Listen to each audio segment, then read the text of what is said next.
હવે આપણે નવવાનો ઘડિયો સરસ એવી રીતથી શીખીએ છીએ તો આપણે બધા ધ્યાન આપશું પહેલા તો આપણે અહીંયા એકલી લખી નાખશું 1 2 3 4 5 6 7 8 9 9 સુધી આપણે લખી દીધું। હવે એને સામે આપણે નવવાનો ઘડિયો આપી દઈએ બરાબર 9 નો આપી દઈએ 9 લખી દઈએ બધા સામે બરાબર 9 લખી દીધા।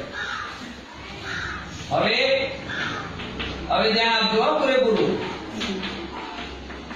અહીંયા આપણે એક સ્ટેપ છોડી અને અહીંથી એકલી લખી દેવાની 1 2 3 4 5 6 7 8 8 સુધી લખી દીધું આપણે। હવે આપણે 8 સુધી લખ્યા પછી અહીંયા આપણે લખવાનું ઊંધી એકલી શું કરવાનું तो 1 2 3 4 5 6 7 8 ને આ 9 આ ઊંધી એકલી થઈ ગઈ આપણો ઘડિયો તૈયાર। હવે જુઓ તમે 9 એકા 9 દો 9 તારીખ હવે જો 9 પંચો 9 છ 9 સાત